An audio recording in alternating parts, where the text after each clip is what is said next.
Buenas noches, ¿cómo están? Bienvenidos nuevamente a esta sesión donde estamos estudiando el Evangelio según San Lucas. En esta ocasión, Dios mediante, estaremos acabando el capítulo 9 para ya adentrarnos a continuar ya con el capítulo 10, pero antes vamos a desarrollar un pequeño interrogante que quedó para poder comentar entre todos y profundizar un poquito más, ¿no? Ya con nuestras apreciaciones. Pero como siempre, vamos a ponernos antes en presencia del Señor para poder invocar al Espíritu Santo que sea el quien dirija esta sesión de la mano de Manuel Pablo en unión de todos nosotros. Entonces, alguien, por favor, que quisiera leer la oración que está en la pantalla. ¿Quién? Ah, bueno, lo voy a hacer yo, ¿ok? En el Yo, nombre del Padre, del Hijo, del Espíritu Santo. Amén. Adelante, Karen. Creo que dijiste yo. sí, buenas noches. Buenas noches.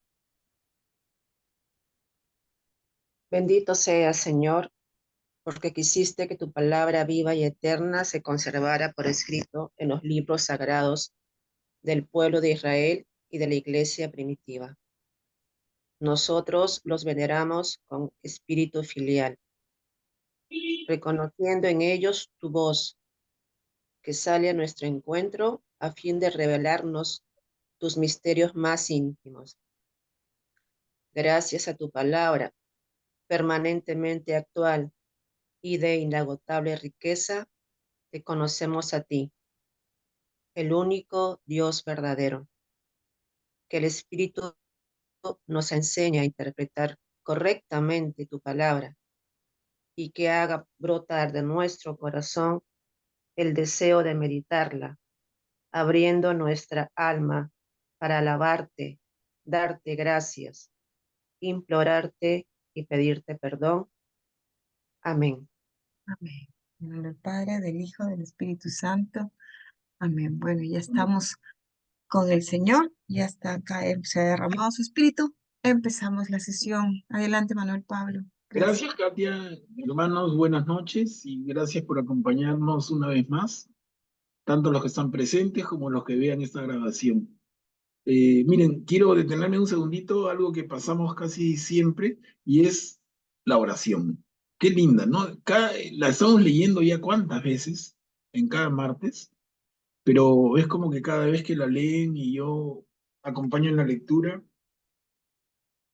no sé, la aprecio más y más y más. No cambiamos de oración por algo. Qué apropiada, ¿no?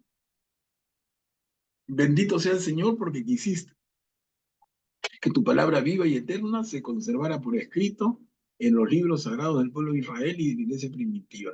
Y Él nos habla de la Biblia. Gracias a tu palabra permanentemente actual y de inagotable riqueza, te conocemos a ti, el único Dios verdadero. Sí, no, es tan linda oración, de verdad. Creo que es bueno. Ahora, estamos abiertos. Si cualquiera de ustedes quiere, y sugiere vía el WhatsApp interno y me envía, oye, quisiera sugerir esta otra oración, la podemos cambiar. Pero, no sé, a mí no me cansa para nada. Me parece tan linda y en la medida en que le vayamos tomando más y más y más el gusto de todo lo que nos dice, ¿no? Excelente, como dice el título en rojo, oración para antes de reflexionar la palabra de Dios, que es justamente lo que hacemos en nuestras reuniones de los martes. Bueno, como dijo Katia, nos hace recordar, estamos estudiando el Evangelio según Lucas. El martes pasado hicimos un repaso general, ¿no? Pero también aprovechamos de ver el concepto del Evangelio y el Evangelio en sus cuatro versiones. Hemos visto dos completas, Mateo, Marcos primero, Mateo después. Ahora estamos viendo Lucas. Y en Lucas estamos en el capítulo 9. Ahora, al terminar la sesión anterior al receso de Navidad, lo último que leímos fue algo en Lucas 9:27, capítulo 9, versículo 27, que lo transcribo acá. Miren, les aseguro, pone Lucas en boca de Jesús, que algunos de los que están aquí presentes no morirán antes de ver el reino de los cielos. Entonces, con eso nos quedamos. De ahí hicimos el brindis, me acuerdo, un gesto muy lindo, iniciativa de Katia. Hicimos el brindis, nos deseamos una feliz Navidad y unas pequeñas semanitas de vacaciones. De ahí hemos retomado el martes pasado, hemos hecho el repaso. Entonces digo yo, a ver, ¿por qué no empalmamos en esa frase, en ese versículo último que vimos en el estudio línea por línea del Evangelio? Y la pregunta es, ahí está anotadito en el pie, ¿a qué se refiere Jesús con esta frase? Jesús nos dice, les aseguro que algunos de los que están aquí presentes, personas que están mirando a Jesús en ese momento, no morirán antes de ver el reino de Dios. Que si fuera Mateo diría, no morirán antes de ver el reino de los cielos. Entonces, ¿a qué se refiere? Nos reíamos con Katia, porque de verdad tarea suena como que mucho, ¿no? Es una reflexión y seguramente que tiene la respuesta, pero como para no pasarla por agua tibia, le hacemos un alto, porque es bien, bien lindo. ¿Quién se anima?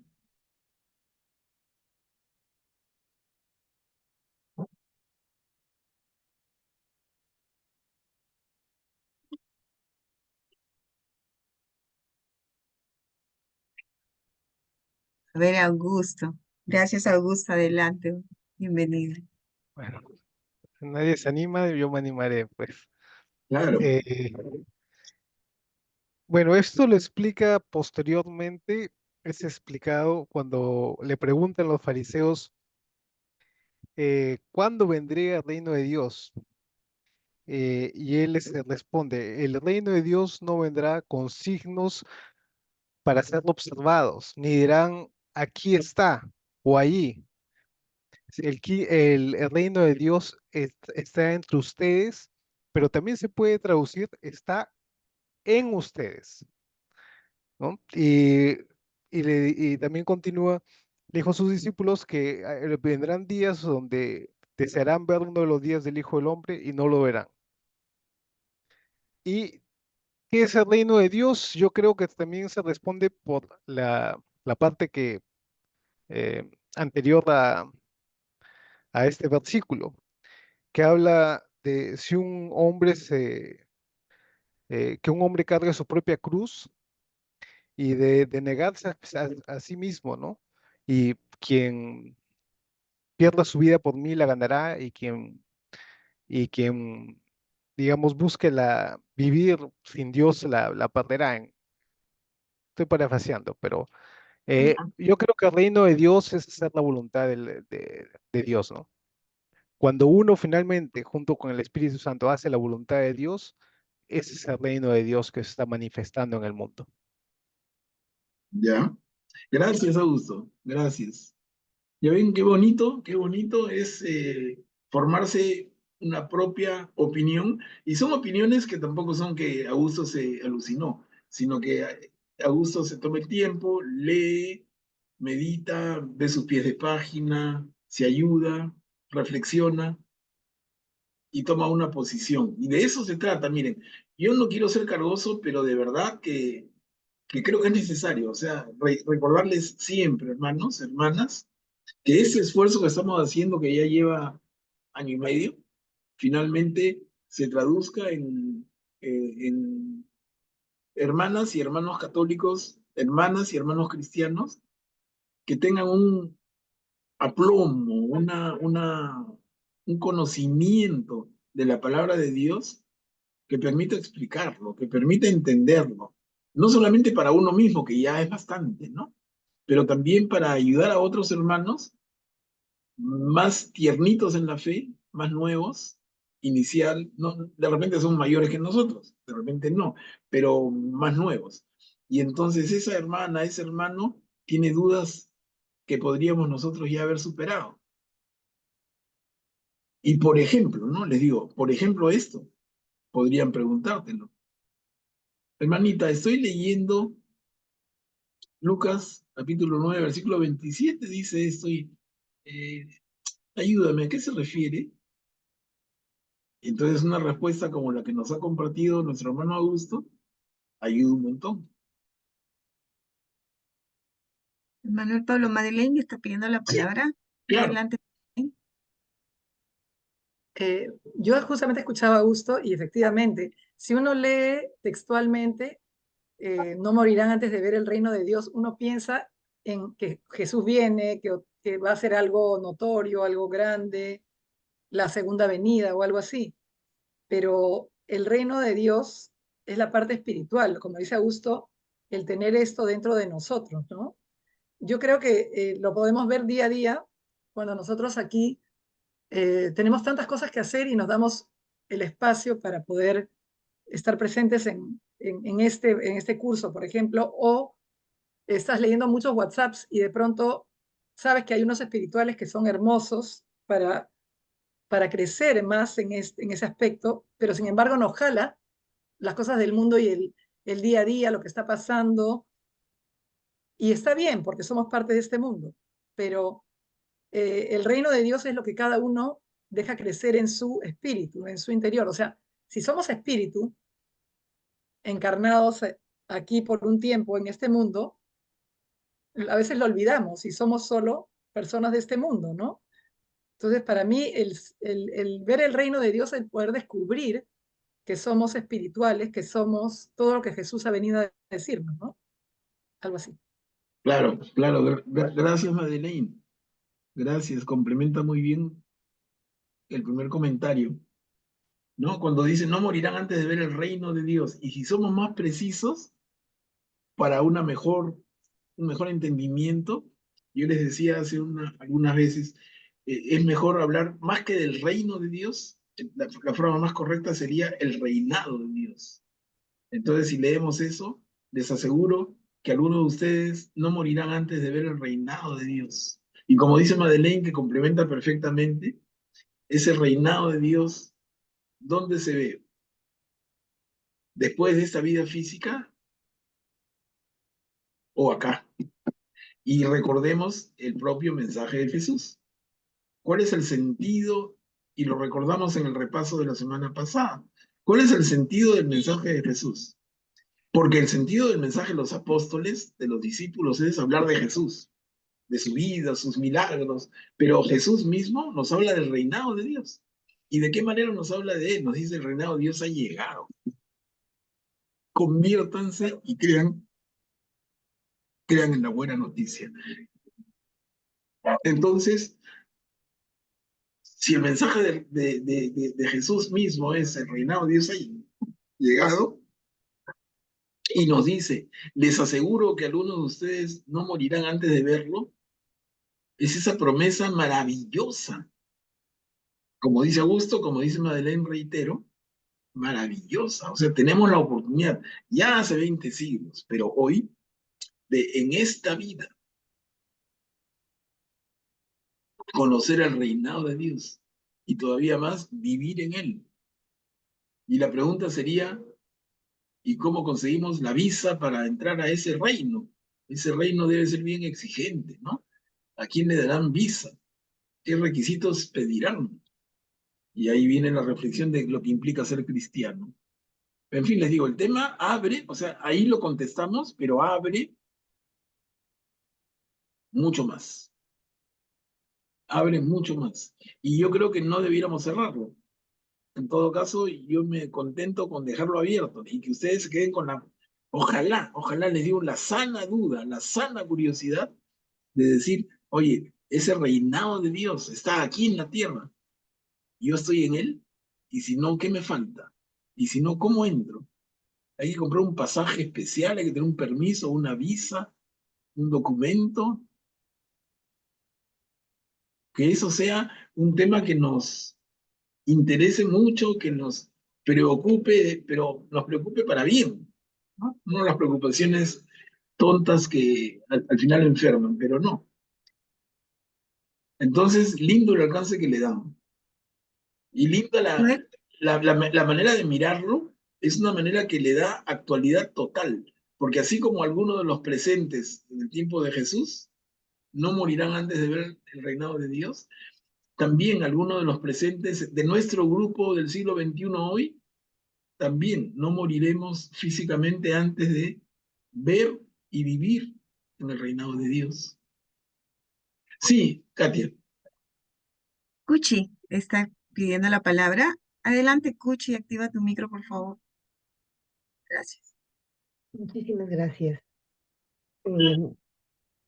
Todo esto me trasladó al nacimiento de Jesús, específicamente a estos profetas que estaban siempre a la puerta del templo esperando la llegada del Mesías, la llegada del tan esperado eh,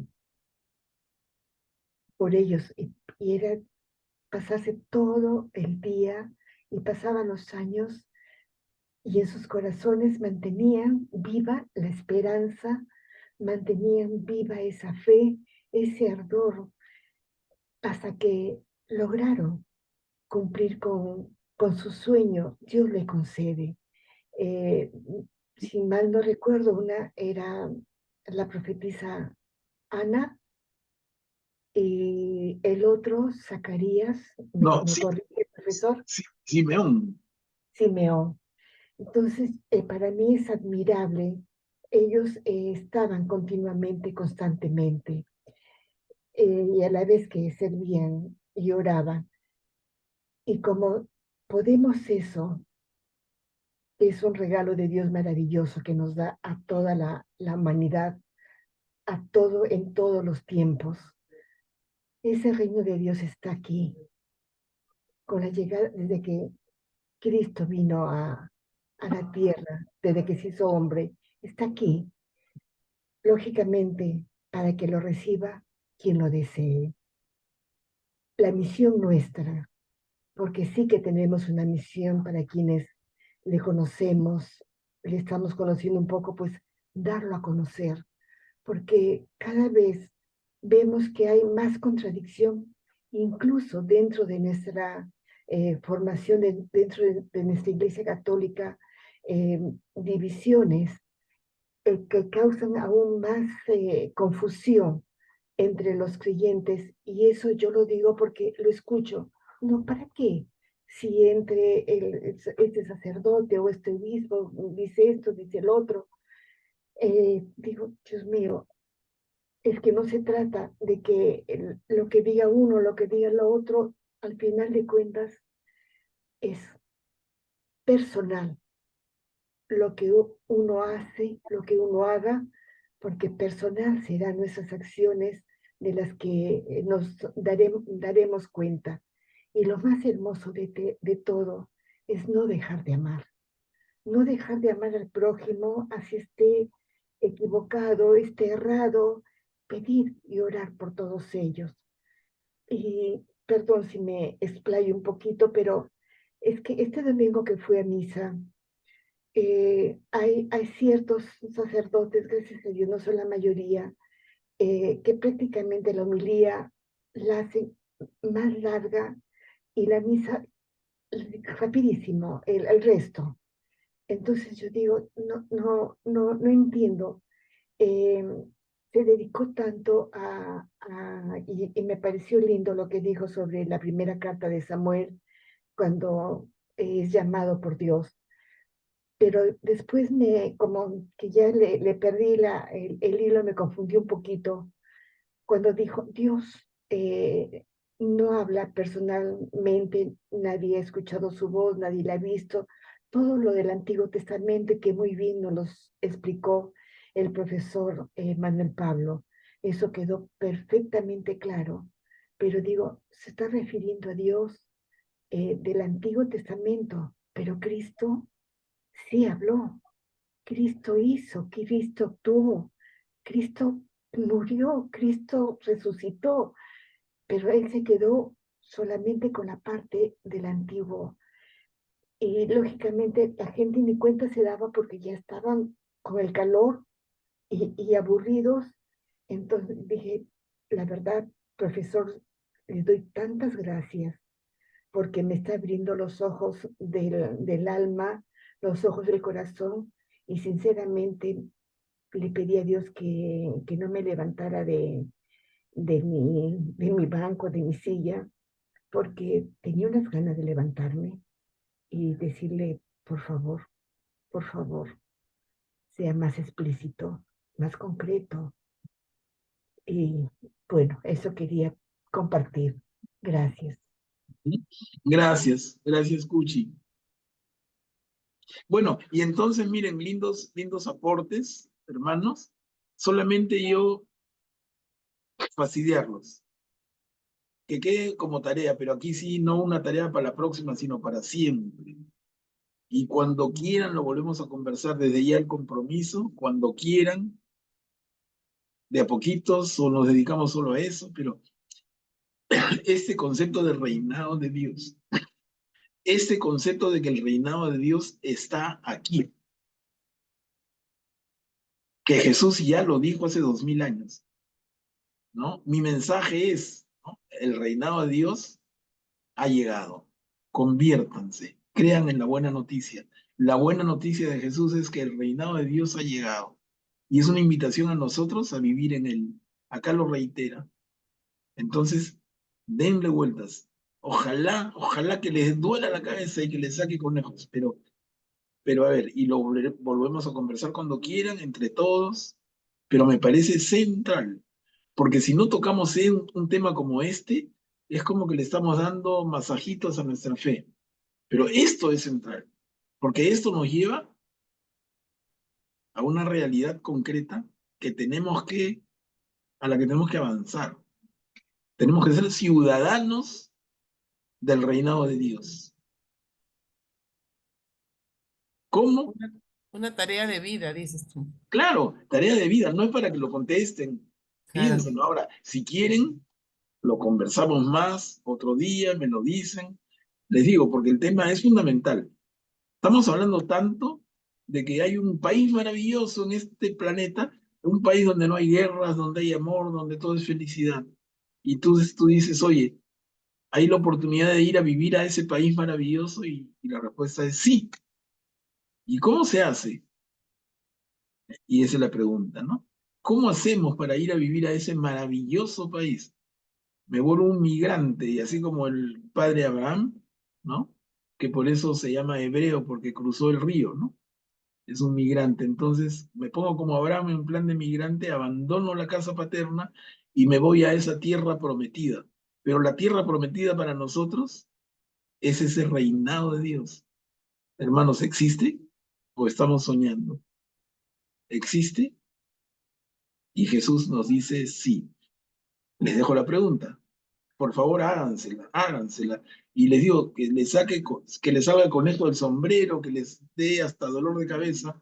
No importa, pero creo que busquemos la respuesta. Y en la medida en que podamos, vayamos compartiéndola de a poquitos. El Evangelio nos va a ir ayudando, pero esa pregunta es una tremenda pregunta de fondo. Y les digo, disculpen que soy fastidioso, pero les digo, es tan de fondo que si como repasamos el martes pasado, ¿cuál fue el mensaje de Jesús? ¿A qué se dedicó Jesús? Se dedicó a anunciar el reinado de Dios. Punto. ¿O a qué me se dedicó? A anunciar el reinado de Dios. Y lo tenemos frente a nosotros y como que no reparamos. Hoy, 20 siglos después, nos preguntamos si ese reinado de Dios, y lo entendemos mal, no es la vida después de la muerte, no es la vida después del juicio final, y nos inventamos cualquier cosa. En fin, hermanos, tremenda chamba.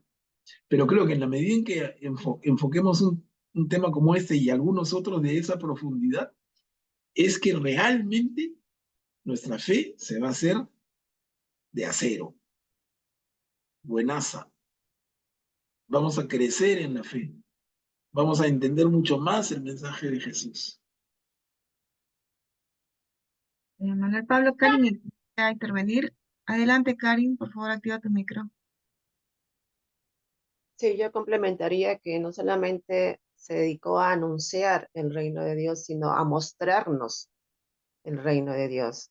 O sea, fue, como se llama, una demostración total, ¿no? O sea, y también me parece que es, bueno, yo siempre he pensado que me has hecho recordar en mi adolescencia las preguntas clásicas existenciales que nos hacemos, ¿no? De qué hago aquí, cuál es mi misión, qué propósito tengo y todo lo demás. Este, siempre he pensado y ahora lo entiendo mejor que la vida natural es diferente a nuestra vida sobrenatural, ¿no? Y entender ese camino para llegar a la vida sobrenatural, que es Jesús, es como una promoción a la que todos aspiramos, pero de repente como que vamos repitiendo años, vamos repitiendo la lección porque nos vamos retrasando y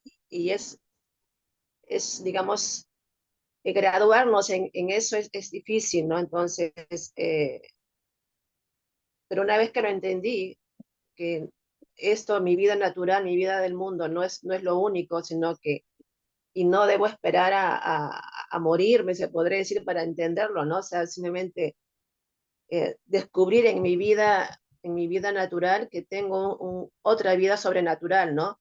Y que están simultáneas y hay que ir solamente encontrando el camino y ser perseverante en ese camino. Entonces, Jesús nos mostró que todo eso es posible, ¿no?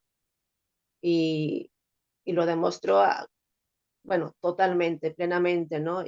Y la base de todo ese camino, digamos, la único que tienes que llevar para llegar a ese tránsito de tu vida sobrenatural, de natural a sobrenatural, es aprender a amar, ¿no? Es aprender a amar como Jesús lo hizo, nada más. Aprender a amar pareciera tan fácil, ¿no? Pero no, es difícil.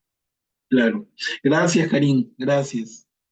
Gracias. Y miren, solamente complementando y adelantándonos, porque Juan viene después, el Evangelio según Juan viene después, pero en el Evangelio según Juan, recuerden, vamos a ver entre tantas maravillas, hay una frase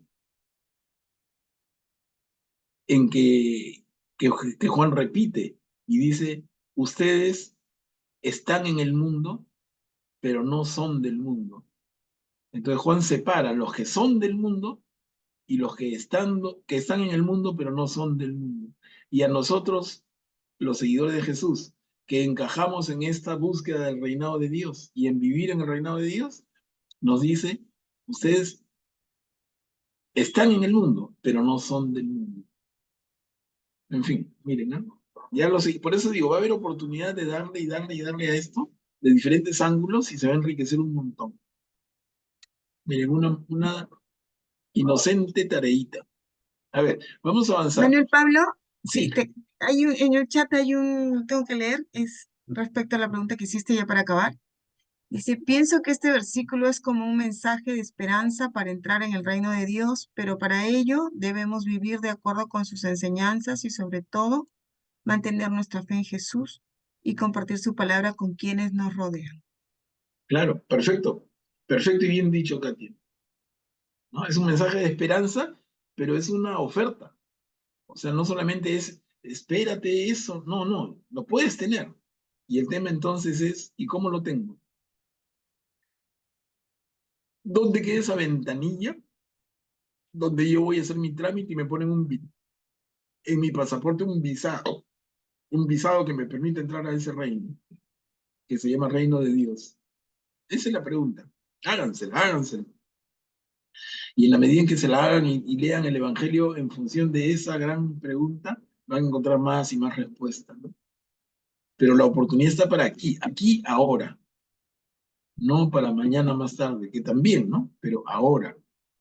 Bueno, vamos a avanzar, hermanos, si no nos vamos a quedar todavía en ese capítulo 9. Se ha hecho, pero largo. El capítulo 9 no quiere que lo dejemos. Miren, aquí viene una perícopa hermosísima.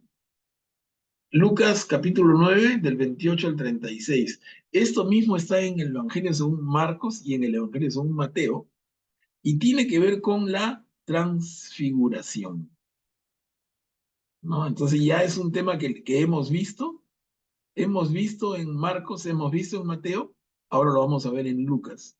Pero ojo, porque si no, ¿para qué? Yo le digo, ya lo leímos, saltamos. Miren, Lucas nos va a presentar lo mismo, pero con un plus. A ver si se dan cuenta cuál es el plus. Porque todo es lo mismo en Mateo, en Marcos y en Lucas, pero Lucas le pone su añadido. A ver si se dan cuenta. A ver, ¿quién puede leerlo? ¿Desea leer?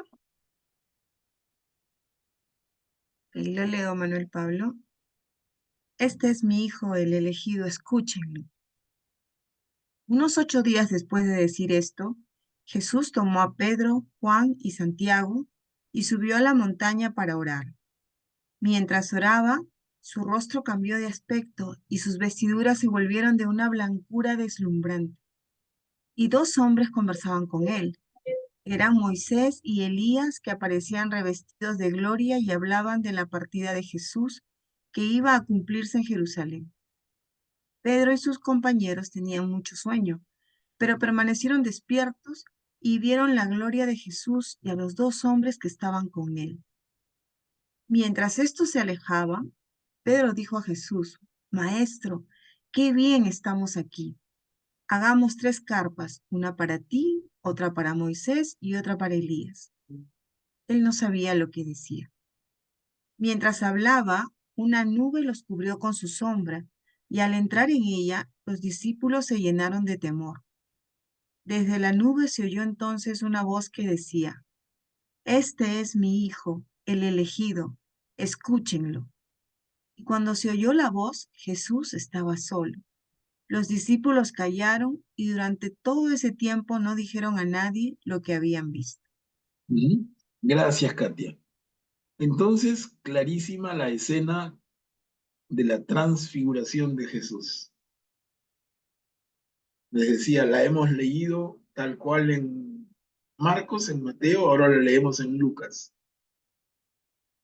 De repente, antes de entrar en la particularidad de Lucas, el concepto general queda claro, ¿no? A ver, repasamos rapidísimo. Dice Jesús tomó a Pedro, Juan y Santiago y subió a la montaña para orar. Bueno, interesante notar porque ya es una cosa reiterada. Jesús tiene, dentro del grupo de seguidores, tiene 12 apóstoles, pero dentro del grupo de apóstoles tiene 3 más cercanos. Nos vamos dando cuenta, porque no es primera vez que ocurre, ¿no? Si recordamos en los evangelios de Marcos y Mateo, también cuando Jesús va a orar en el monte de Getsemaní, lo acompañan Pedro, Santiago y Juan. Por decir, podemos identificar en el evangelio, en la versión de Marcos o de Mateo o de Lucas, como Pedro, Santiago y Juan. Digo primero Santiago que Juan porque Santiago era mayor, ¿no? Es el hermano mayor de Juan. Pero entonces Pedro, Santiago y Juan son los 3 más cercanos de los 12 que son tan cercanos, y los 12 son los 12 cercanos de muchos más. Entonces, interesante detallito. Sube a orar con ellos 3. Mientras oraba, su rostro cambió de aspecto, sus vestiduras se volvieron de una blancura deslumbrante. Esto, hermanos, les recuerdo, y ayúdenme ustedes, ya había pasado. O sea, cuando leemos la Biblia desde el Antiguo Testamento, ya hemos visto alguna escena parecida, ¿o no? De alguien que en la montaña, que en el monte, cambia su aspecto y su vestidura se vuelve deslumbrante. ¿Se acuerdan? Moisés. Moisés, exactamente, Moisés en el monte Sinaí. Moisés cuando tiene los encuentros con el Señor, esos diálogos con el Señor. Moisés bajaba del monte después de haberse encontrado y dialogado con el Señor, y Moisés tenía la cara deslumbrante, y el pueblo lo miraba deslumbrante, y tanto así que él tenía que cubrirse con un velo. Y de ahí nace la idea del velo, ¿no? Moisés cubría su rostro con un velo porque deslumbraba. O sea, ese contacto con el Señor dejaba a Moisés deslumbrante y Moisés se cubría. Ahora, bueno, detalle es que alguno diría entonces Moisés se veía cara a cara con Dios. No, Moisés nunca le vio la cara al Señor. Moisés le veía la espalda, ¿no? Y ahí, bueno, sería cuestión de ir y dibujar las citas exactas, pero es como que el concepto es que Moisés veía el rastro de Dios, pero nunca su rostro. Miren, un término muy, muy lindo, ¿no? ¿Qué cosa veía Moisés de Dios Padre? Su rastro, pero nunca su rostro. Hay una escena en particular cuando el Señor pasa al lado de Moisés y con su mano le cubre el rostro, ¿no? Entonces, no es que nadie pudiera ver a Dios y Moisés sí, Moisés tampoco. Pero aún así, ese contacto de Moisés con el Señor en el monte Sinaí transformaba su rostro en esa blancura deslumbrante. Jesús, en esta montaña, no solamente es su rostro, sino sus vestiduras, más que Moisés.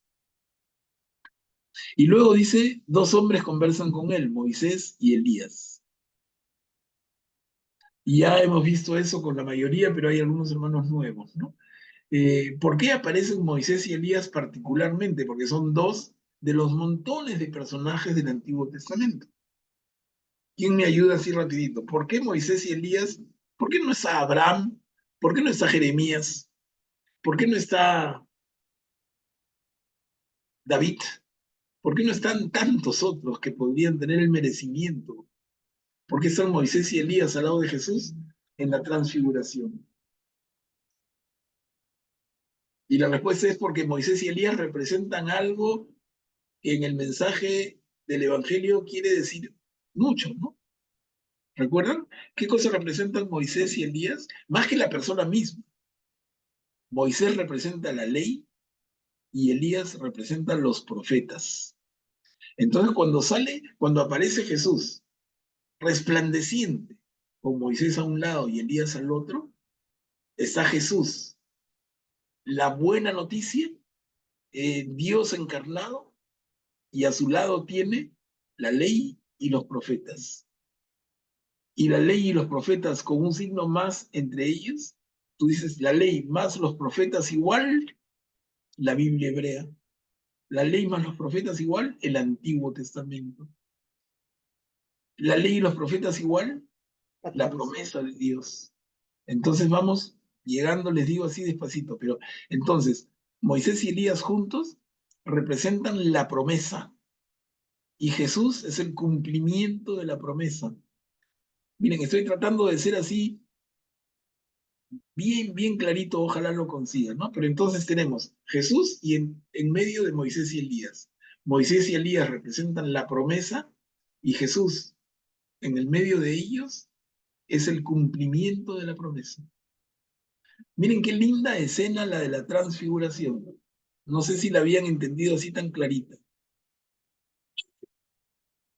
Bueno, y a ver, terminamos de revisarla y en el segundo párrafo hay una cosa muy simpática. Dice, mientras Pedro dijo a Jesús, maestro, qué bien estamos aquí, hagamos 3 carpas.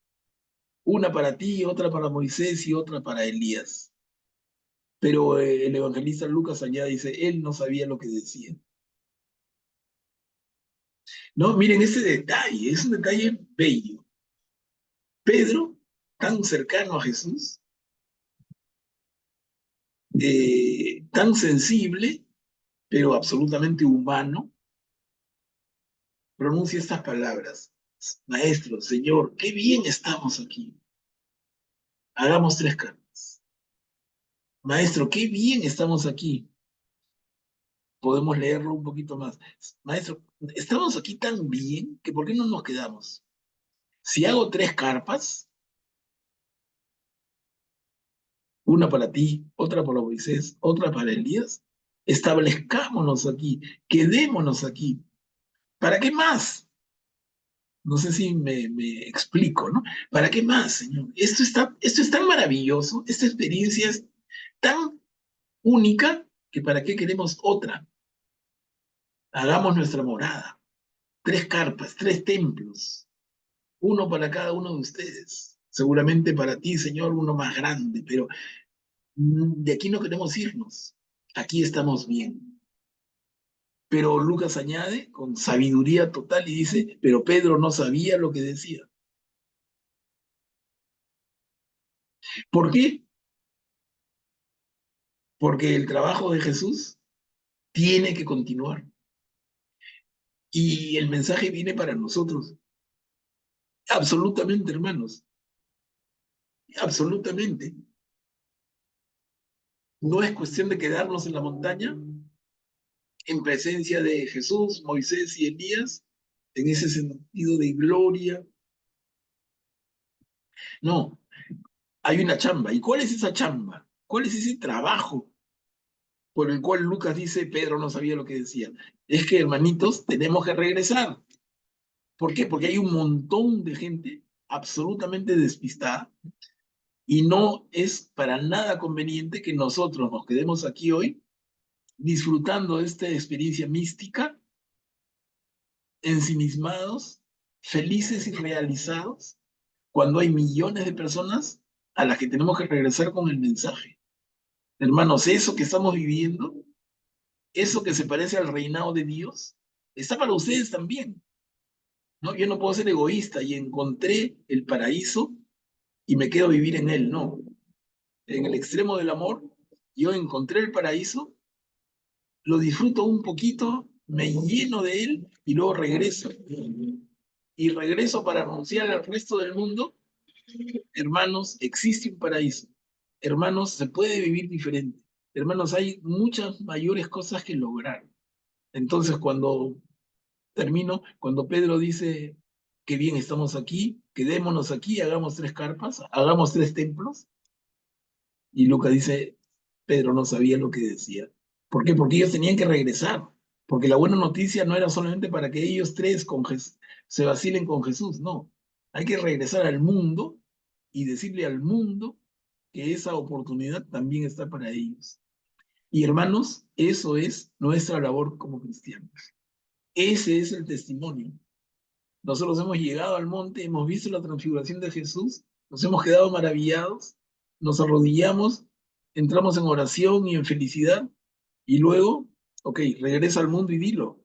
Y ese es el ser testigo, ¿no? Miren, bueno, disculpen, me alargo porque me entusiasma mucho esto, pero es que me parece tan profundo. Manuel Pablo, Madeleine está pidiendo la palabra. Adelante, Madeleine. Sí. Eh, Manuel Pablo, yo justo ahora que te escuchaba, no lo había interpretado de esa manera, sino en la vida de cada uno nosotros tenemos experiencias de habernos sentido en algún momento muy, muy cercanos a Jesús.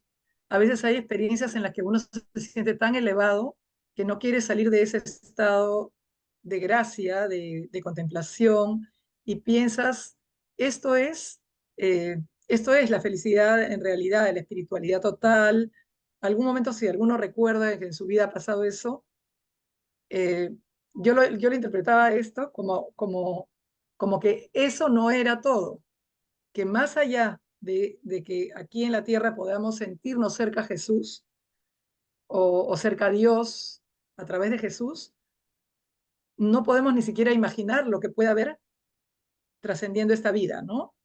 Entonces me parece que ahora me he quedado pensando en esto de que también dar un testimonio y que la gente pueda conocer a Jesús es una parte súper importante, pero también nosotros no podemos conformarnos con ya haber alcanzado un estado de plenitud, de cercanía al Señor, porque hay algo mucho más allá, que es cuando nosotros dejamos el plano físico y es el plano totalmente espiritual que no podemos comprender con nuestra vida humana, con nuestro cerebro humano, ¿no? Esa es una otra posibilidad que paralelamente puede darse, ¿no?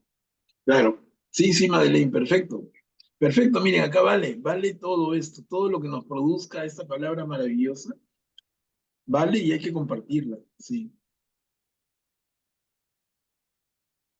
Ahora miren las palabras al final de la perícopa, cuando dice, desde la nube se oyó entonces una voz que decía, este es mi hijo, el elegido, escúchenlo. Y esto ya lo habíamos comentado a propósito de leer esta perícopa en Marcos y en Mateo, pero solamente una mención rápida, ¿no? Este es mi hijo, la voz de Dios Padre, el elegido, escúchenlo. Y se lo dice a ellos y nos lo dice a nosotros. Y como siempre yo fastidiando, ¿de qué manera nosotros cumplimos esta orden clarísima de Dios Padre? Este es Jesús, mi hijo, escúchenlo. ¿Cómo escuchamos a Jesús? Y la respuesta más clara es leyendo la Biblia. ¿Cómo escuchas a Jesús? Y acuérdense de San Ambrosio. ¿Cómo escuchas a Jesús? Y acuérdense de San Jerónimo, siglo IV, ¿no? ¿Cómo lo escuchamos si no leyendo la Biblia? Y ahí queda la perícopa completa, igualita en Marcos, en Mateo y ahora en Lucas. Pero hermanos, queda la cosita última o la primera, ¿no? Algo aquí hay nuevo. O sea, todo está similar en Marcos y en Mateo, pero hay algo que introduce Lucas, que de repente no se dan cuenta, pero es bonito. Y yo lo voy a marcar. ¿Sí, Augusto? Augusto, activa tu micro, Augusto. De que tenían mucho sueño. Pedro y sus compañeros tenían mucho sueño, pero permanecieron despiertos y por eso vieron la gloria de Jesús. Siempre cuando se dice en la Biblia que las personas se quedan dormidas es algo malo, ¿no? Es algo que no se queda dormido, es que, digamos, el espíritu no está ardiendo, está como aletargado, ¿no? Y me parece que esa es la parte que es distinta, ¿no? Y, Pero sí, y Augusto, pero debido a que más, no se quedaron dormidos, no, vieron la mi- gloria de Jesús. mira, ahí te he marcado más pista. Moisés y Elías, en Marcos y en Mateo dicen Moisés y Elías Ah, esa conversaban parte con también. Jesús, ¿no? Si tú ves, Sí. revisen Marcos, Ajá. Mateo, y dice, lo- Pedro, Santiago y Juan ven a Moisés y Elías conversando con Jesús. Pero acá Lucas añade, ¿de qué hablaban? Eso no lo menciona, pero ni en asomo, ni Marcos ni Mateo. Y es que Jesús les está compartiendo lo que iba a cumplirse en Jerusalén. Ese es un añadidazo de Lucas, que no tiene Marcos, les digo, revísenlo con calma, con lupa, demórense una hora. No lo van a encontrar. Porque Marcos y Mateo hablan de que están Moisés y Elías dialogando con Jesús, pero ¿de qué hablan? ¿De qué hablarán, no? Y Lucas te dice, están hablando de lo que se va a cumplir en Jerusalén, que Jesús, el Dios encarnado, va a dar su vida por la salvación de los hombres. Mira, y ahí pasa pero piolita, no, si no lo marco, ya pasamos al siguiente y que ya bien merecen, ¿no? Pero miren, ahí hay un detallito. Cuando leemos con calma y con paciencia, encontramos más. Sí, Manuel, acá sí es cierto, porque aquí en Mateo dice, de pronto se les aparecieron Moisés y Elías conversando con él, nada más. Claro, Pero tampoco conversa. ¿Pero hablaban. de qué No conversan? dice, pues, no dice, pues tiene razón, ese detalle no está. Pero eso no implicaría que debido a que esto fue después, no, pero de todas maneras fue después. Ah, Claro, está no, bien, no, está bien. pero al detalle, el aporte de Lucas, ¿no? Porque Lucas ha podido escribir lo que ya estaba con Marcos y con Mateo y ponía lo mismo, pero miren, le hace su añadido. Y es bonito notarlo. Les digo, no pasa nada al final, ¿no? Ya dirán que yo soy un exquisito, pero ojalá fuera. Pero digamos como que me encanta y quiero transmitirles ese gusto por empezar a descubrir en el Evangelio particularidades del uno, del otro. Mira qué dice él, mira cómo lo dice el otro. Pero hubiera Y, sido más bonito que lo dejara como los demás, ¿no? En misterio, ¿de qué hablaron? no, eso, pero no, pues, pero acá te está haciendo un añadido. La verdad, ya te está adelantando, ya. No, Ahí. claro, Lucas hace un aporte, Ujú. ¿no? ¿De qué hablaban? Bueno, hablaban de lo que se iba a cumplir en Jerusalén. Miren, y cada uno pues tiene sus particularidades, y en Juan vamos a ver muchas más.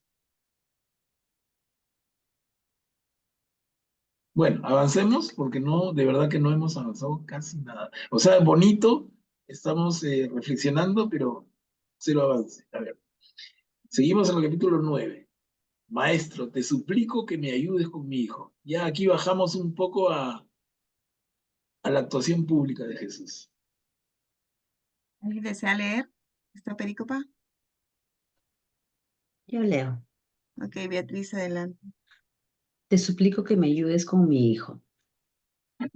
Al día siguiente, cuando bajaron la montaña, una multitud vino a su encuentro. De pronto, un hombre gritó: Maestro, por favor, mira a mi hijo, el único que tengo. Cada tanto un espíritu se apodera de él y se pone a gritar. Lo sacude con violencia y le hace echar espuma por la boca. A duras penas se aparta de él, dejándolo extenuado. Les pedí a tus discípulos que lo expulsaran, pero no pudieron. Jesús le respondió: generación incrédula y perversa, ¿hasta cuándo estaré con ustedes y tendré que soportarlos? Trae aquí a tu hijo. El niño se estaba acercando cuando el demonio lo arrojó al suelo y lo sacudió violentamente. Pero Jesús increpó al espíritu impuro, curó al niño y lo entregó a su padre. Todos estaban maravillados de la grandeza de Dios. Gracias, Beatriz. Acá hay un milagro de Jesús y lo cuenta Lucas con tanto detalle. Los discípulos de Jesús no pueden expulsar al demonio. Jesús le jala las orejas. Y es un tema que se va a ver recurrentemente también, ¿no? Acá se ve algo fuerte, ¿no, Manuel, de parte de Jesús? ¿Hasta cuándo estaré con ustedes y tendré que soportarlos? Claro, Es muy fuerte viniendo de Jesús, ¿no? Por qué dijo eso, no? claro, claro. Es que, mira, nosotros tenemos una idea de un Jesús que todo tontito, todo buenito, no. Jesús tenía firmeza. Jesús tenía, Jesús tenía chispa también. Y Jesús hacía bromas. No nos queda todo, pero imagínense Jesús, el más perfecto de los hombres. Tremendo carácter, tremenda firmeza, férrea. Y cuando era palomilla, y te hacía reír, y te hacía una broma. ¿No? Uno se imagina a un Jesús siempre serio, de rostro adusto, distante, ni hablar, ni hablar. Era como el mejor de nosotros, claro. Y además, judío. Y los judíos son así. Los judíos son así. Confrontan, enfrentan. No son de pasarte el masajito, el agüita tibia, el pañito. No, el judío te enfrenta. El judío es recio. A ver, vamos a ver otro poquito. Augusto, sí. Esto hace recordar también a Deuteronomio 32:20, que dice: entonces dijo, esconderé de ellos mi rostro y veré cuál será su final, porque ellos son una generación perversa, hijos en quienes no hay fidelidad. De repente Jesús, o sea, ve eso mismo en el pueblo de Israel, ¿no? Una generación que había perdido ya la fidelidad con Dios, ¿no? Que estaba tan alejado y eso le causa ese malestar, ¿no? Claro, sí. Y una fe todavía inmadura, una fe que todavía no es pues la fe que Jesús espera de sus discípulos, ¿no? Una fe que mueve montañas, claro, Pero acá le está diciendo que tus discípulos no pudieron expulsarlo. O sea, él ha recurrido a ellos, que se supone anda con el maestro, ¿no? Y lo trae ya a él.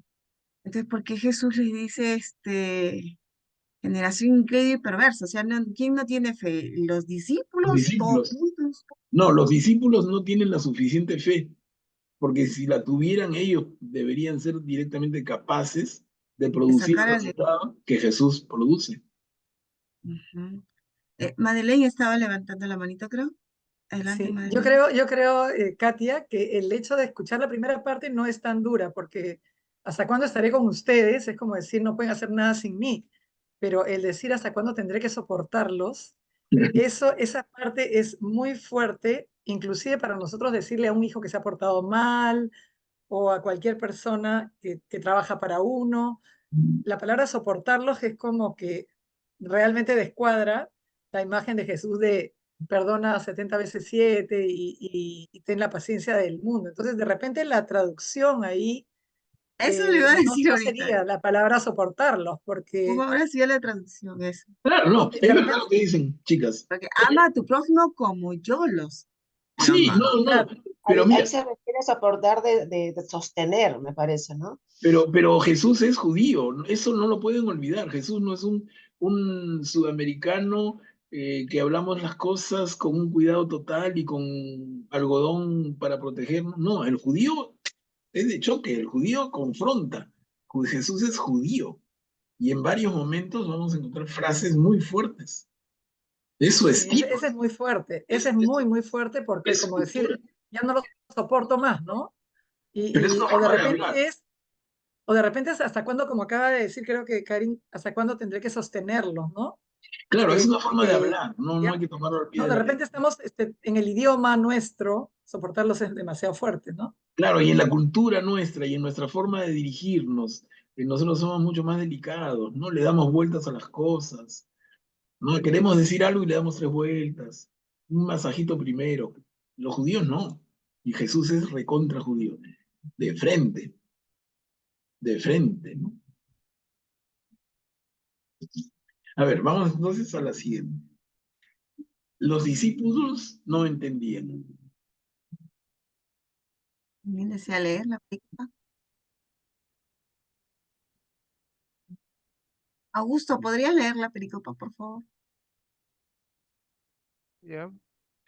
Mientras todos se admiraban por las cosas que hacía, Jesús dijo a sus discípulos, escuchen bien esto que les digo, el Hijo del Hombre va a ser entregado en manos de los hombres. Pero ellos no entendían estas palabras, su sentido les estaba velado de manera que no podían comprenderlas, y temían interrogar a Jesús acerca de esto. Gracias, Augusto. Y claro, ¿no? ¿Quién podía entenderlo? Acá tenemos a Jesús en su vida pública, a Jesús en su predicación, y que diga el Hijo del Hombre va a ser entregado en manos de los hombres. No, eso se va a entender recién a la luz de la pasión y resurrección de Jesús. Y recordemos que los evangelios, y en este caso particular de Lucas, se escribe después de la resurrección. Y por eso Lucas tiene la facilidad de poner lo que pone. Pero a ver si tú estabas al lado de Jesús en el año 30, entenderlo. ¿No? Y por eso ellos no entendían estas palabras. El sentido les estaba velado. ¿Y en qué momento se revela? Con la resurrección.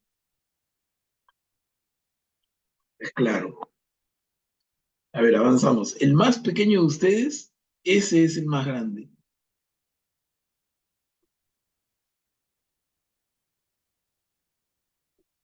¿Alguien desea leer? No.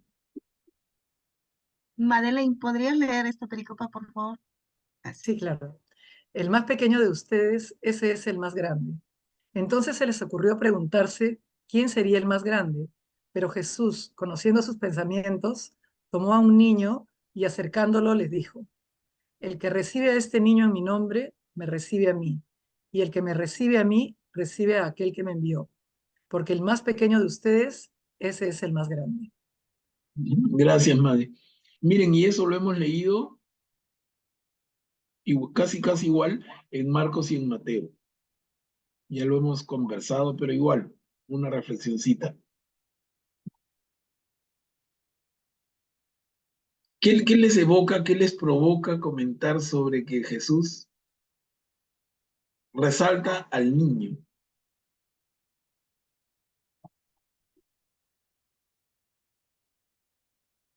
¿Por qué al niño? ¿Qué tiene el niño de repente que no tiene el adulto? La inocencia, La la inocencia. inocencia de Que los es niños. inocente. Acá que dicen la inocencia. ¿Alguien más? Madeleine, activa tu micro, por que favor. no sabe de pecado. Sí, lo que tiene el niño es fe total en sus padres, de repente en sus maestros.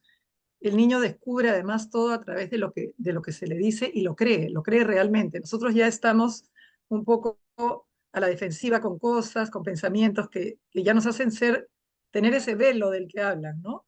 Pero además la inocencia que acaban de comentar, y eso es bien importante, porque lo que quiere Jesús es que seamos como niños, pero no como niños inmaduros, sino como niños que lo reciben a Él con una fe total, ¿no? Claro, bien dicho, ¿no? Y entonces, cuando nosotros recordamos las bienaventuranzas, apuntan a eso, a esa inocencia, ¿no? A esa inocencia, a esa pureza, a ese corazón limpio, a esa falta de malicia, ¿no? A ese acercarte al Señor con el espíritu de pobre, ¿no? No pobre material, sino espíritu de pobre. Un espíritu inocente, un espíritu sin malicia, un espíritu que confía, que se entrega. Limpio, ¿no?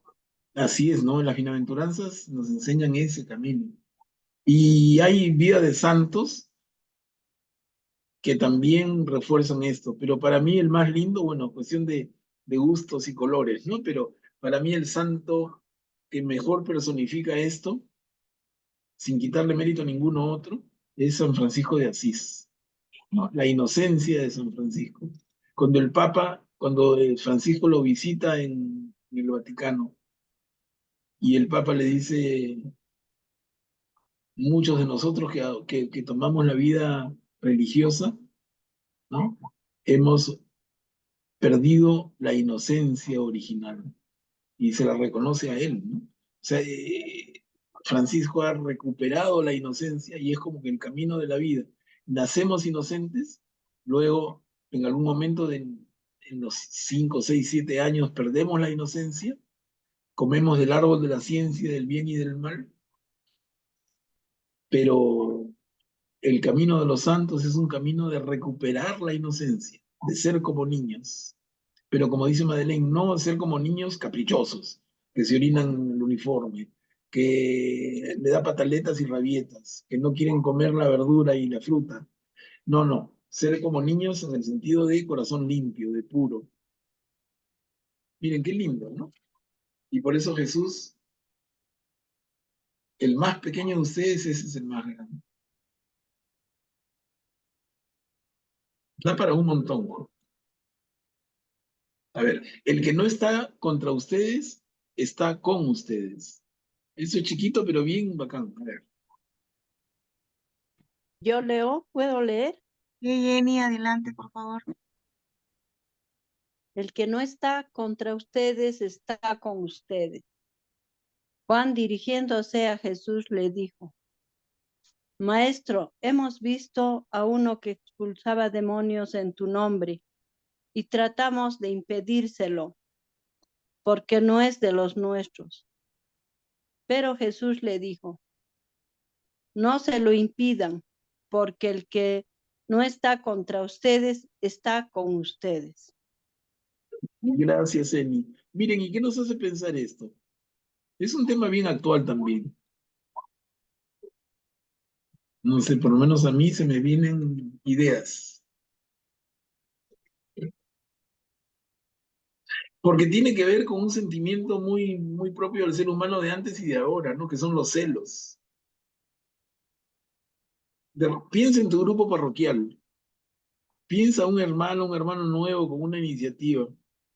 Oye, ¿y él qué se mete? ¿Ella qué dice? Si ella no es de los nuestros, ¿no?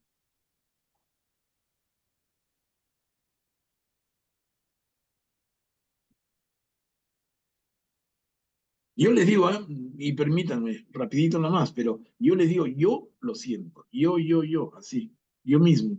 Y lo siento, ¿saben qué? Cuando he ofrecido en una u otra parroquia o grupo parroquial desarrollar algún tema de la Biblia. Y la primera reacción es un rechazo grandazo. ¿Y quién eres tú? tú no eres de los nuestros, ¿no? Jesús dice, no se lo impidan. El que no está contra ustedes está con ustedes. Pero hay mucho esa tendencia natural a excluir. Tú no eres de mi grupo, tú no eres... Y tiene que ver con celos en el fondo, y los celos son producto de inseguridad. Ahora, ¿hay que ser celosos? Un poco sí, ¿no? Porque tampoco le vas a dar tribuna a un bárbaro que va a ir a hablar herejías y confundir a todo el mundo, ¿no? Tampoco, tampoco. Entonces, cuando un grupo parroquial tiene mucho celo y cuidado, oye, él quiere venir a hablar, ¿de qué va a hablar?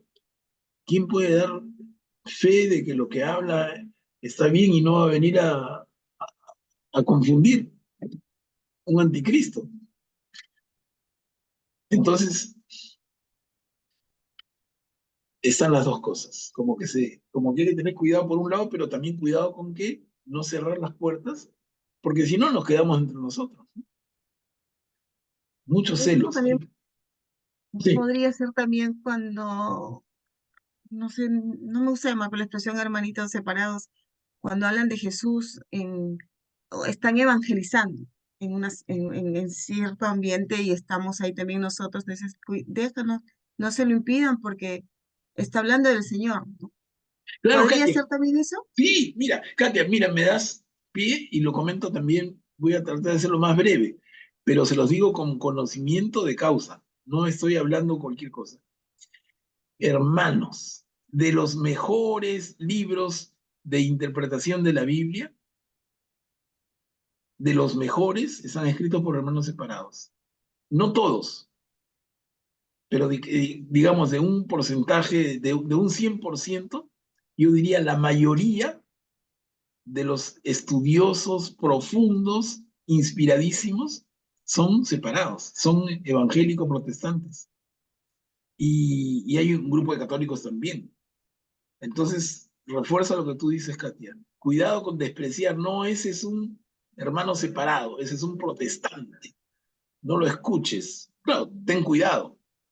Claro. Pero te digo que entre ellos hay unas eminencias, y tanto así que de los mejores autores cristianos tenemos un porcentaje importante de protestantes. Se han convertido también al catolicismo de muchos. Algunos también, pero sí, son unos capos también.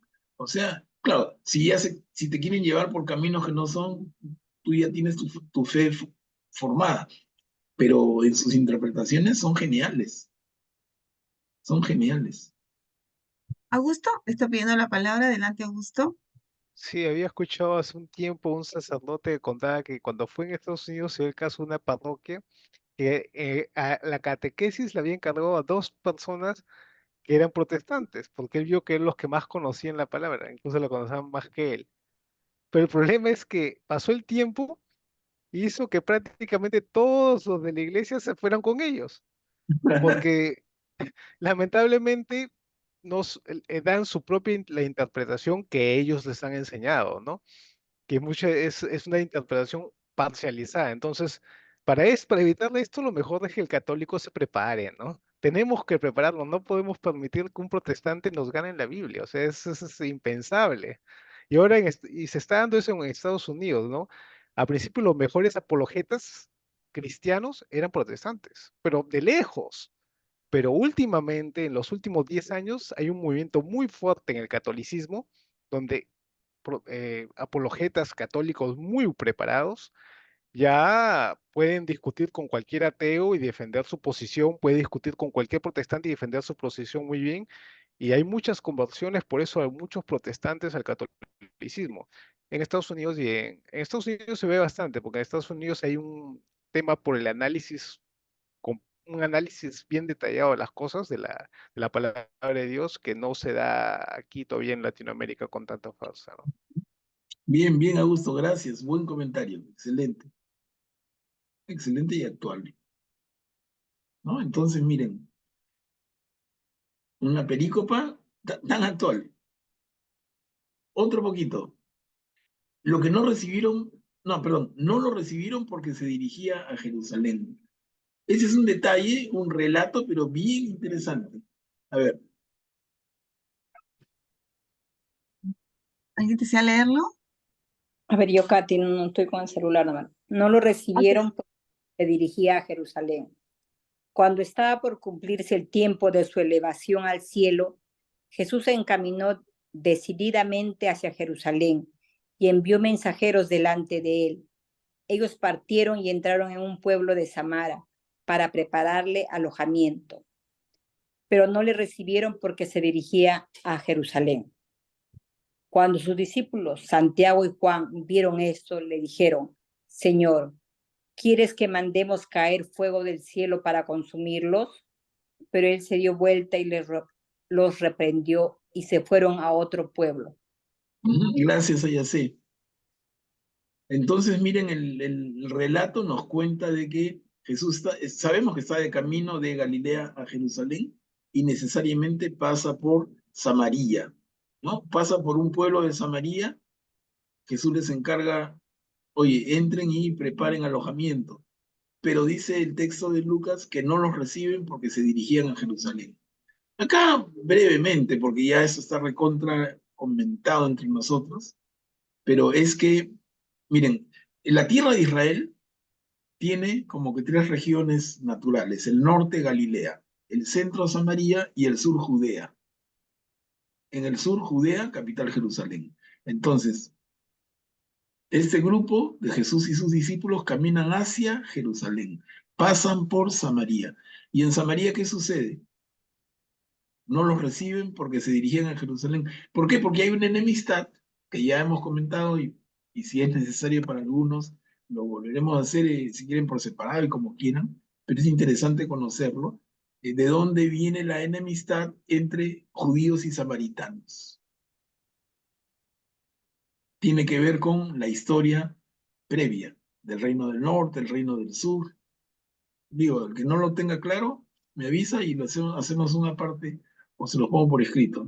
O creo que tengo hasta una grabación chiquita de este problema. Pero la cosa es que no se queden con la duda.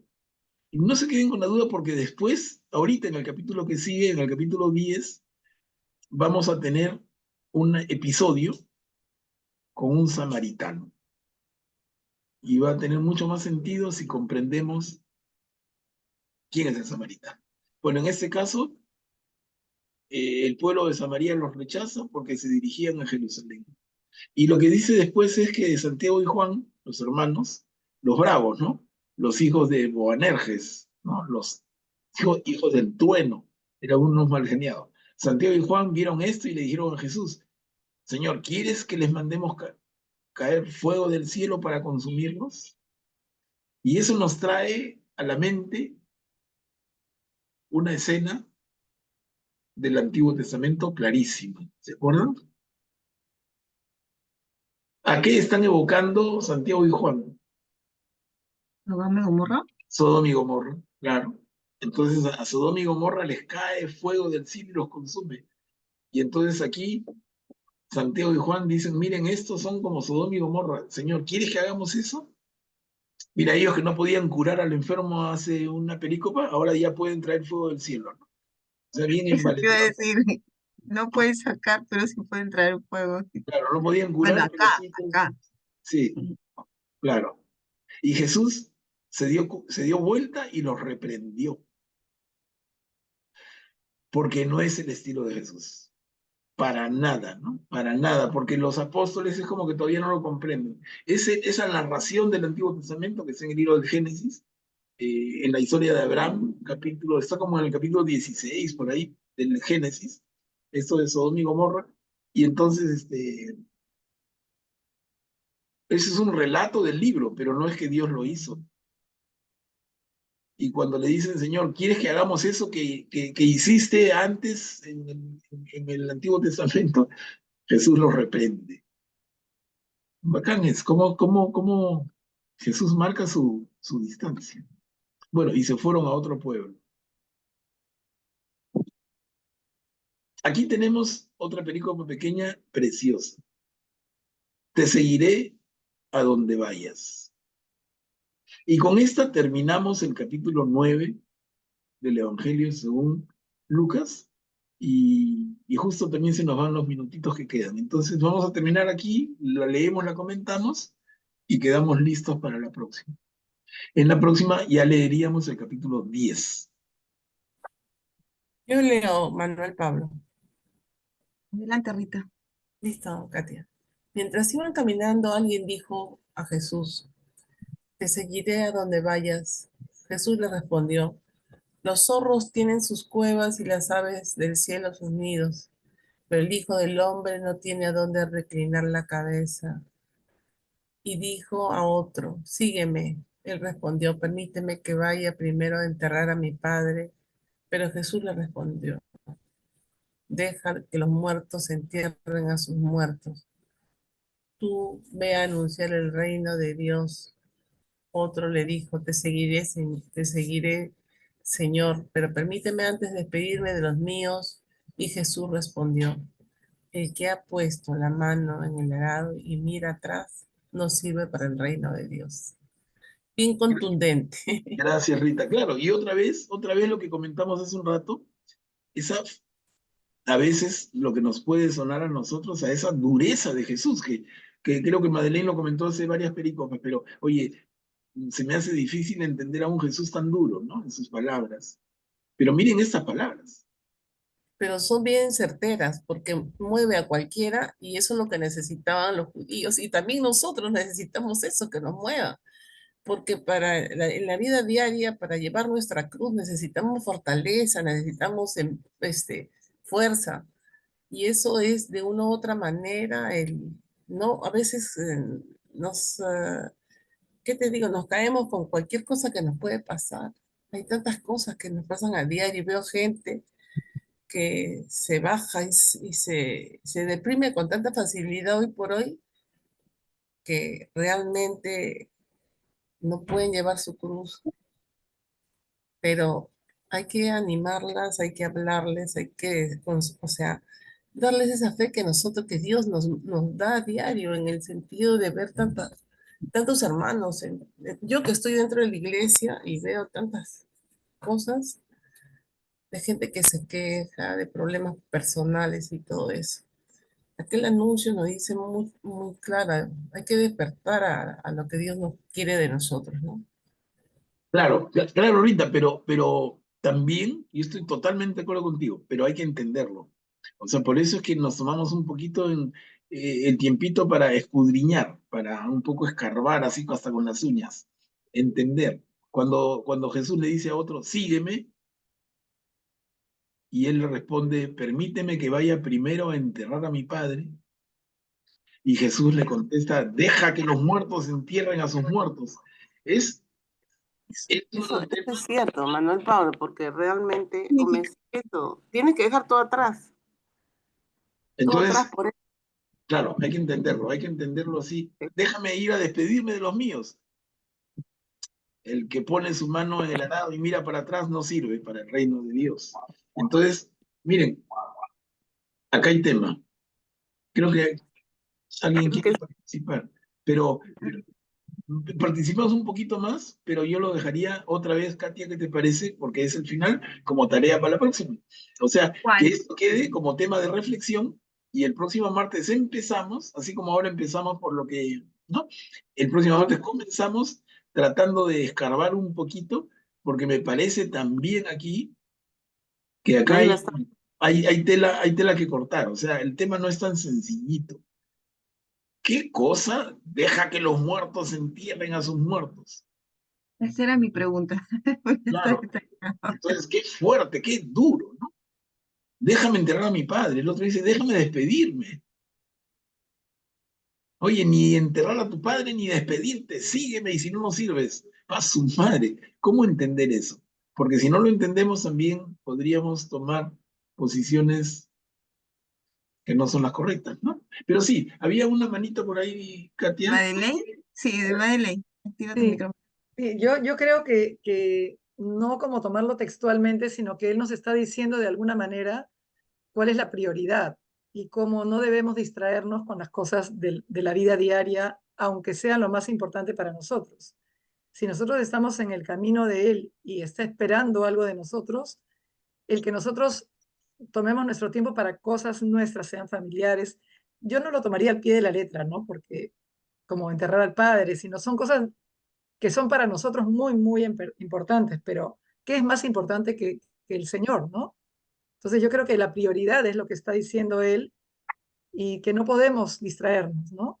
Claro, de acuerdo, de acuerdo. Pero miren, el tema da. Entonces, que quede como para que de aquí al otro martes no estén ociosos. A ver, entretengan su cerebro en esta perícopa y a ver qué le sacan. Revisen, agarren sus pies de página de sus Biblias, busquen, WhatsAppen, no, perdón, googleen, ¿no? Porque googleando también se encuentran cosas. Pero ¿qué sentido tiene enterrar a los muertos, mirar para atrás, poner la mano en el arado? Un poquito, no hay ninguna magia, les digo, pero es bonito entenderlo y creo que, eh, mira, el Señor nos pone que aquí no se nos acabó el tiempo por algo, aprovechémoslo, aprovechémoslo. Y yo creo que si le hacemos el esfuerzo y lo podemos aclarar empezando el próximo martes, nos va a quedar una claridad para siempre. ¿Les Hoy parece? día era el capítulo 9. ¿Ya? Y entonces veríamos esto como una tareita, Katia, y empezamos el capítulo 10. Pero ya tenemos la tareita desde hoy día hasta el otro martes, ¿no? Si de repente no han entrado algunos, porque se muy rápido la No, pero tareita, tú la pero pones, está pues. bien. Tú la pones. Si Sí, quieres, yo sí, sí, ayudo. para Yo reflexionar. te ayudo, porque es muy larga la película, pero la voy a reducir para que lo ¿Ya? pongas en un cuadrito como hiciste la vez pasada, ¿no? Ya. Y Manuel Pablo, te pediría un favor, si también podrías dejar en el chat la oración inicial, para que muchos lo tengan y lo Ah, usen claro, personalmente. claro, de verdad, léanla con calma. Nos Es la una, envías, nos una, ma- envías. una- es una maravilla cómo se da la mano con nuestro estudio de la Biblia, ¿no? Es lindísimo, sí. Vamos a hacer eso, Katia, tienes buen punto. Y el videíto que está de explicación. El videíto de... Vimos la película pasada de la historia para que puedan entender Samaritanos de Jerusalén. samaritanos y los judíos, la enemistad, porque Ya, voy a buscar, porque en algún momento he trabajado algo sobre eso. O sea, ese problema de los samaritanos con los judíos, ¿no? ujú, Tiene un origen, porque ambos son israelitas, ambos tres, porque mira, los galileos, los samaritanos y los judíos son de Israel, pero sin embargo, los judíos y los samaritanos no se podían ver. ese es buen punto, porque podemos Eh, explicar, porque Claro, ¿qué pasó? ¿Qué pisó? ¿No? ¿En qué momento, si son israelitas, si son hijos de las diferentes tribus de Israel, en qué momento no es que se odien, ¿ah? Ojo, tampoco, no es que sean enemigos, pero en qué momento es que se fue creando esa separación como de perro y gato entre hermanos? Y eso tiene una explicación histórica. Ya, voy a buscarlo. gracias. Eso sí, va a ayudarles, pero para varios de ustedes ya es refritazo, porque lo hemos conversado bastante, pero como el grupo se renueva, ¿no? Cosa que también es buena, entonces hay que darle elementos a los hermanos que se han incorporado recién para que se pongan al día en esa cultura histórica, bíblica. Vayan a convertirse en samaritanos nomás. Sí, porque los samaritanos no leían toda la Biblia, solamente la Torá. Tenían su monte de adoración, Garizim, no era Jerusalén. O sea, se fueron separando de lo que inicialmente fue una consecuencia casi natural de la historia del Reino del Norte y el Reino del Sur. El Reino del Norte cayó invadido por los asirios 150 años antes que el Reino del Sur cayera con los babilonios. Esos 150 años de diferencia empiezan a marcar la historia. Pero ya les cuento, si es que no lo tengo grabado, lo grabo un ratito, total, me encanta, Así es. me encanta y no tengo hipo, entonces aprovecho. Gracias, Manuel Pablo. Gracias, gracias. Todos nos beneficiamos y aprendemos mucho, porque también los que no han entrado acá van a escucharlo en el chat, todas las personas que están ahí, ¿no? Bueno, qué bueno que hoy día, siendo las 9:37, ya acabamos el capítulo 9 y vamos a entrar ya a otro de los capítulos preciosos también del Evangelio de Lucas. Y muchísimas gracias, Manuel Pablo, como siempre, pero también vamos a plegarnos, a darle gracias al Señor, como siempre, porque es Él el que nos llama, nos juntó a estar hoy día acá, y a Manuel Pablo le tiene sano, con toda la sabiduría para que Él siga aquí con nosotros explicándonos la palabra del Señor.